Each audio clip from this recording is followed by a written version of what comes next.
సలహాలు అమ్మే వ్యాపారం. నేడు శంకరం తండ్రికి పెద్ద కర్మ చేయవలసిన రోజు. అయినప్పటికీ శంకరం దగ్గర ఒక్క పైసా కూడా లేకపోవడంతో ఏం చెయ్యాలో పాలుపోక ఎవరైనా సహాయం చేస్తారేమో అని ఊరందరి దగ్గరికి తిరుగుతూ ఉన్నాడు. కాని ఒక్కరు కూడా సహాయం చేయడం లేదు. కారణమేంటో కూడా శంకరానికి అర్థం కాలేదు.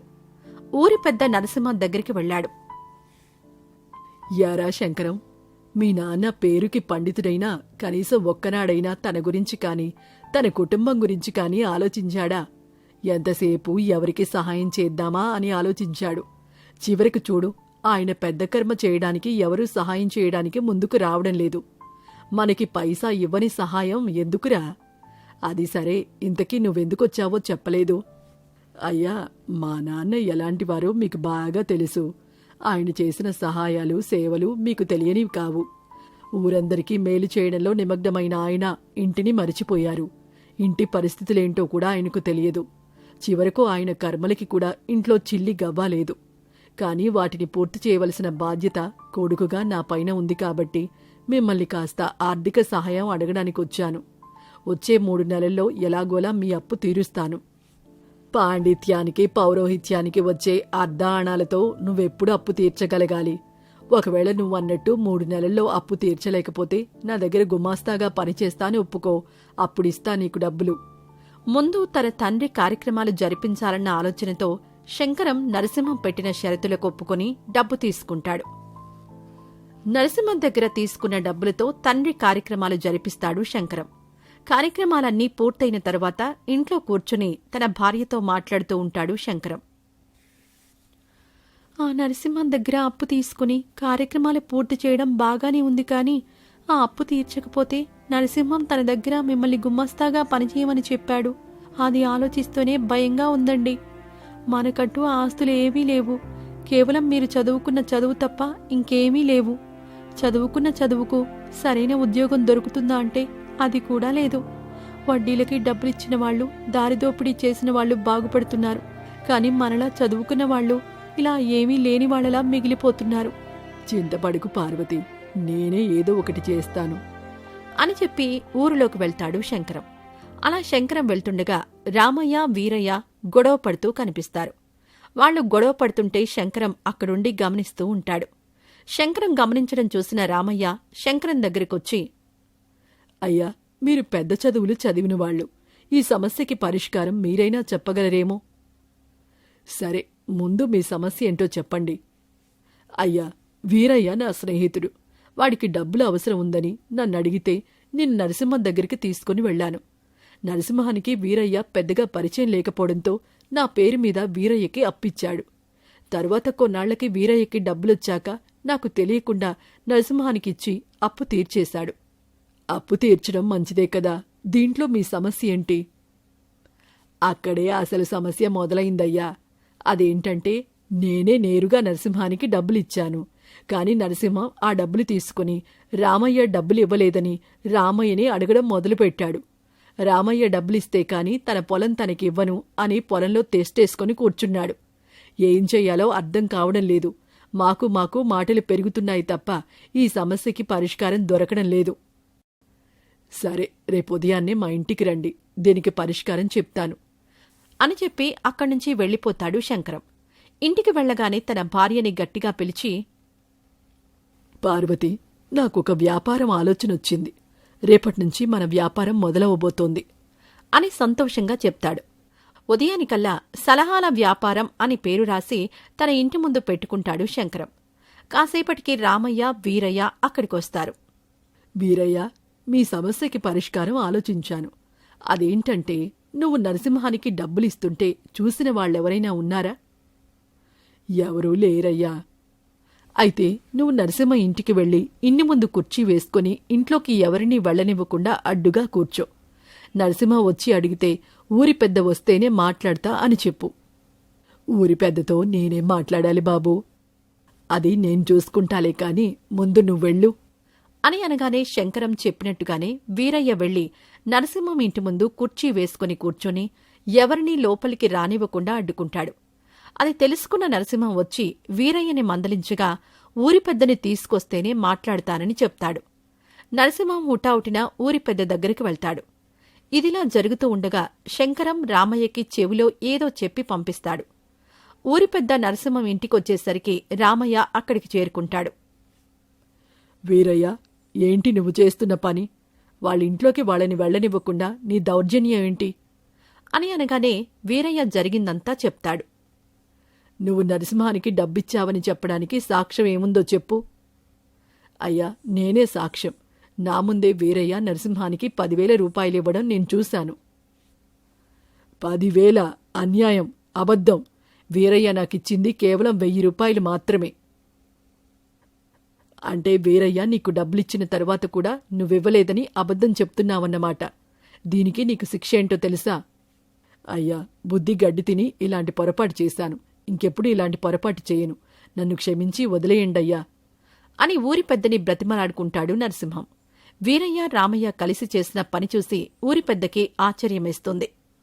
వ్యవసాయం చేసుకుంటూ ఉండే వీళ్లకి వాళ్ల పొలంలో నరసింహం తెస్టేసుకుని కూర్చుంటే వాళ్ల ఆలోచనంతా కష్టపడి సంపాదించుకున్న పంట మీదే ఉంటుందే.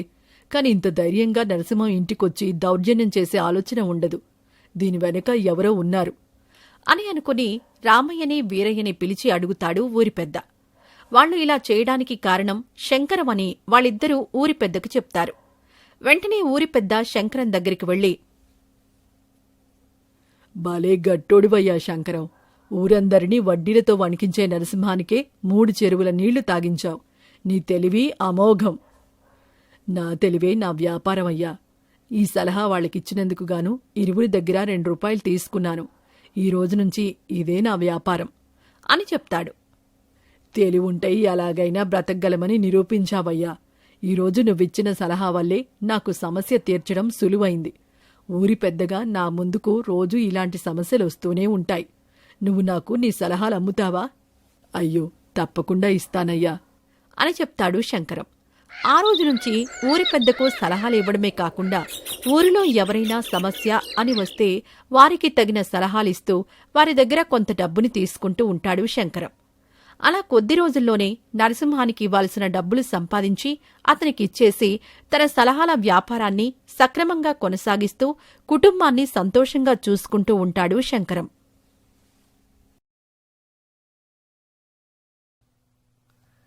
పిసినారోడి పుట్టినరోజు విందు. ఏవయ్యా శంకరం, ఈ మధ్య కనిపించడమే మానేశావు. ఏంటి సంగతి? పంతులు గారు, మొన్నటి వరకు మీరు ఫలమో కూరగాయో ఏదో ఒకటి ఇచ్చినా 4 మాటలు చెప్పేవారు. కాని ఈ మధ్య డబ్బిస్తే కాని చెప్పనని భీష్మించుకుని కూర్చున్నారు. ప్రతిసారి డబ్బు పట్టుకుని రావడం అంటే కష్టం కదా. అదే ఫలమో కూరగాయో అనుకోండి, ఎక్కడో ఒక దగ్గర నుంచి తీసుకురావచ్చు కదా. ఎక్కడో ఒక దగ్గర నుంచి అంటే మీకు సరిగా గుర్తుందో లేదో, ఆ మధ్య మీకు వరుసగా నిమ్మకాయలు మాత్రమే ఇచ్చాను. అవును, 1 మాసం పాటు నిమ్మకాయలిచ్చినట్టు గుర్తు. అవి మన ఎడ్లబండ్లకి వాటికి కడతారు కదా. మీరే అందరి మంచి చెడులు చెప్పేవారు. మీకేమవుతుందిలే అని అవి తీసుకొని వచ్చాను. అంటే నిన్న నాకిచ్చిన నిమ్మకాయలు మిరపకాయలు అన్ని బండ్లకి కట్టేవా? నీ పిసినారితనం తెలిసి కూడా మోసపోయాను చూడు. అది నా మందబుద్ధి. నీతో మాట్లాడితే ఇంకా ఎన్ని దరిద్రాలు వినవలసి వస్తుందో ఏమో అంటూ అక్కడ్నుంచి పారిపోతాడు పంతులు. ఈ జనాలేంటో నిజాలు మాట్లాడమంటారు. నిజాలు మాట్లాడితే ఎలా పారిపోతారు? లేదా తరిమి తరిమి కొడతారు. ఒక పని చేస్తా, నిజాలు మాట్లాడితే అందరూ ఇలా పారిపోతున్నారు కాబట్టి ఈ రోజు నుంచి అన్ని అబద్ధాలే మాట్లాడతా అని అనుకుంటూ ఉండగానే వీరేశం చాలా ఆవేశంగా అక్కడికొస్తాడు. ఏంట్రా వీరేశం, అంత హడావుడిగా ఆవేశంగా ఎక్కడికెళ్తున్నావు? నా నిమ్మ తోటలో 2-3 చెట్లకి ఎవరో నిమ్మకాయల్ని తెంపారురా. అందుకే మన జమీందారు గారి దగ్గరికి వెళ్తున్నాను. అవునా? ఆ దొంగ ఎవరో నేనిట్టే కనిపెట్టేస్తాను. నువ్వు జమీందారు దగ్గరికి వెళ్లే లోపల నేను కనిపెట్టుకుని వస్తాను. నువ్వు వెళ్ళు అని చెప్పి వీరేశాన్ని జమీందారు దగ్గరికి పంపించి శంకరం మాత్రం వీరేశం నిమ్మతోట దగ్గరికి వెళ్తాడు. ఈ వీరేశానికి కోడికున్నంత తెలివి కూడా లేదు. వీడు 1-2 చెట్ల నిమ్మకాయలు పోయాయని చెప్పాడు కదా. నేను వెళ్లి ఇంకొక 2 చెట్ల నిమ్మకాయలు తెంపుకుంటాను. వాటిని తీసుకుని వెళ్లి సంతలో అమ్మితే డబ్బు వస్తుంది. నా తెలివితేటలను చూస్తుంటే నాకే గొప్పగా అనిపిస్తోంది. అనుకుంటూనే శంకరం 2-3 చెట్లకున్న నిమ్మకాయల్ని తెంపుకుంటాడు. వాటిని సంతకు తీసుకుని వెళ్తుండగా జమీందార్తో పాటు వీరేశం కూడా అక్కడే ఉంటారు. వీరేశం, నేను చెప్పానా లేదా? నీ చెట్టుకు నిమ్మకాయలు తెంపినవాడు వాటినేమీ చేసుకోలేడు, తీసుకొని వచ్చి సంతలో అమ్ముతాడు. అప్పుడెలాగో దొరుకుతాడని. ఇదిగో పిస్నారి శంకరమే నీ నిమ్మకాయలన్నింటినీ దొంగతనం చేశాడు. ఏయ్ ఏయ్, నేనెందుకు దొంగతనం చేస్తాను? నాకేంటి అవసరం? నేనే దొంగతనం చేయలేదు. చేతిలో ఉన్న నిమ్మకాయలు సాక్ష్యం చెప్తున్నాయి నువ్వు దొంగతనం చేశావని. కాదని అబద్ధం ఎలా ఆడగలుగుతున్నావు? ఇంతలో సంత నుంచి అటుగా వెళ్తున్న పూజారి వాళ్ల మాటలు విని,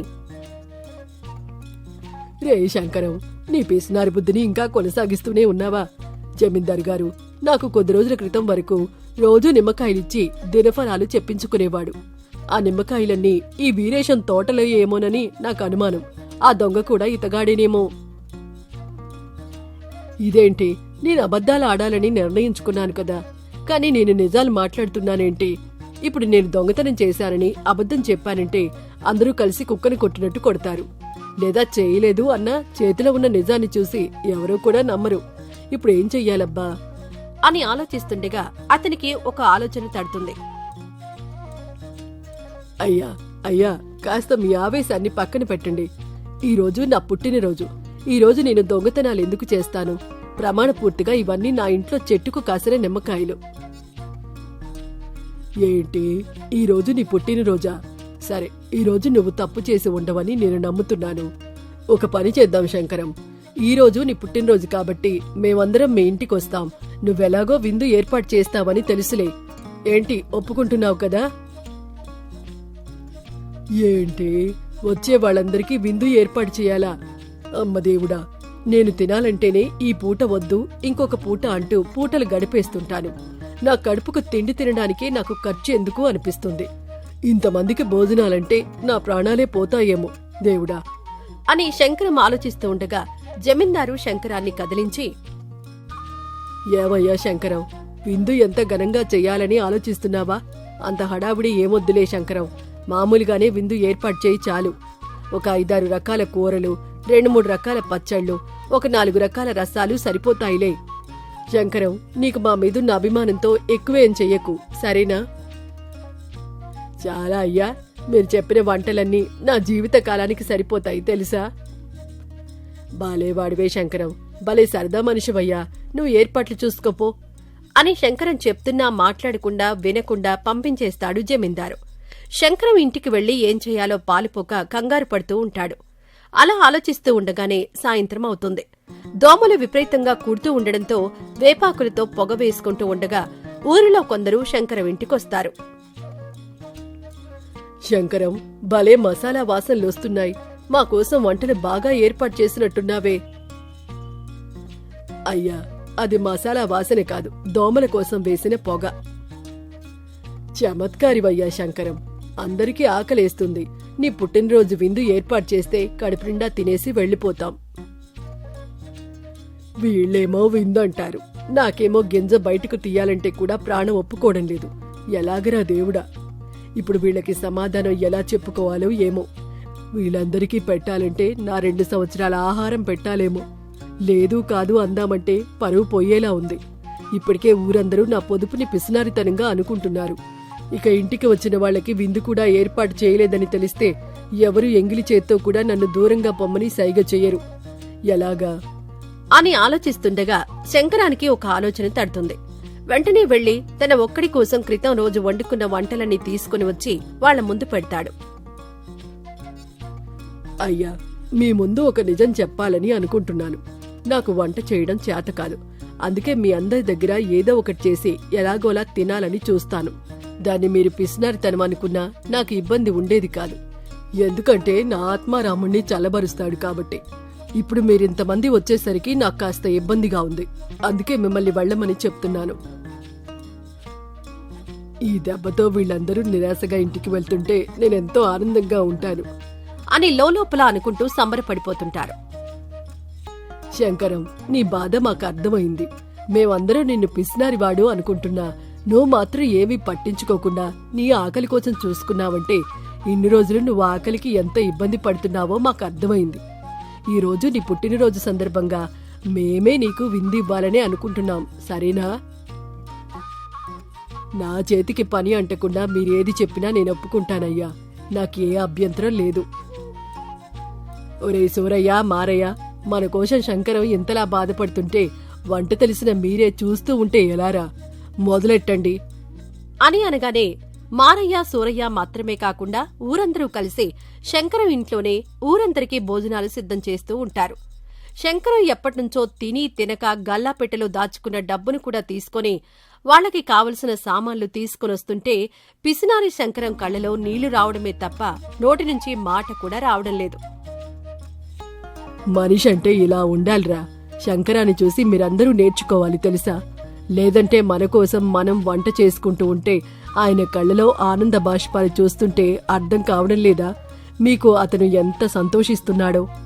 శంకరం, నువ్వు చాలా గొప్పోడివయ్యా. పద, వంటలు పూర్తయినట్టుగా ఉన్నాయి, ఓసారి చూసొద్దాం. అయ్యా, మీరెళ్ళండి.